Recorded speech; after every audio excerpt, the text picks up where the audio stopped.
Morning and Evening by Charles Spurgeon, August the 20th. Morning. Now these are the last words of David.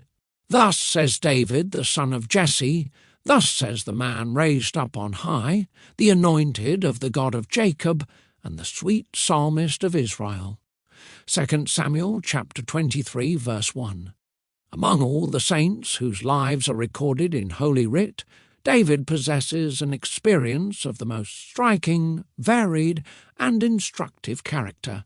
In his history we meet with trials and temptations not to be discovered, as a whole, in other saints of ancient times, and hence he is all the more suggestive, a type of our Lord. David knew the trials of all ranks and conditions of men. Kings have their troubles, and David wore a crown, the peasant has his cares, and David handled a shepherd's crook. The wanderer has many hardships, and David abode in the caves of En-gedi. The captain has his difficulties, and David found the sons of Zeruiah too hard for him. The psalmist was also tried in his friends. His counsellor Ahithophel forsook him. He that eateth bread with me hath lifted up his heel against me. His worst foes were they of his own household. His children were his greatest affliction. The temptations of poverty and wealth, of honour and reproach, of health and weakness, all tried their power upon him. He had temptations from without to disturb his peace, and from within to mar his joy. David no sooner escaped from one trial than he fell into another, no sooner emerged from one season of despondency and alarm than he was again brought into the lowest depths, and all God's waves and billows rolled over him. It is probably from this cause that David's psalms are so universally the delight of experienced Christians. Whatever our frame of mind, whether ecstasy or depression, David has exactly described our emotions.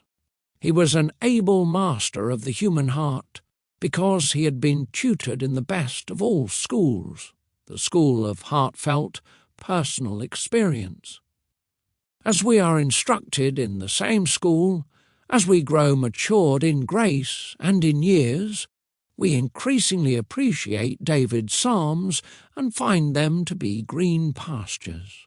My soul, let David's experience cheer and counsel thee this day. August the 20th, evening. Next to him Uzziel, the son of Harhaiah, one of the goldsmiths, made repairs. Also next to him Hananiah, one of the perfumers, made repairs, and they fortified Jerusalem as far as the broad wall. Nehemiah chapter 3, verse 8. Cities well fortified have broad walls, and so had Jerusalem in her glory. The new Jerusalem must, in like manner, be surrounded and preserved by a broad wall of nonconformity to the world, and separation from its customs and spirit. The tendency of these days break down the holy barrier and make the distinction between the church and the world merely nominal.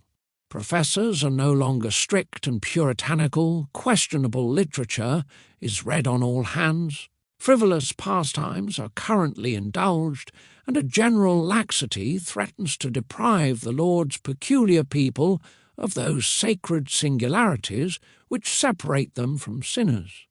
It will be an ill day for the Church and the world when the proposed amalgamation shall be complete, and the sons of God and the daughters of men shall be as one. Then shall another deluge of wrath be ushered in.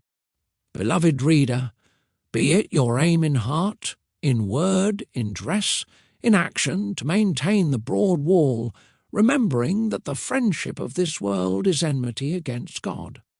The broad wall afforded a pleasant place of resort for the inhabitants of Jerusalem, from which they could command prospects of the surrounding country.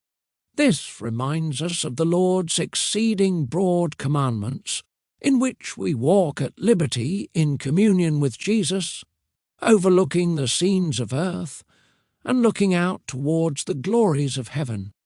Separated from the world, and denying ourselves all ungodliness and fleshly lusts, we are nevertheless not in prison, nor restricted within narrow bounds, nay, we walk at liberty, because we keep his precepts. Come, reader, this evening walk with God in his statutes.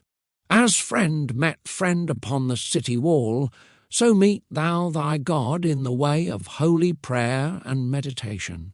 The bulwarks of salvation thou hast a right to traverse, for thou art a freeman of the royal burg, a citizen of the metropolis of the universe.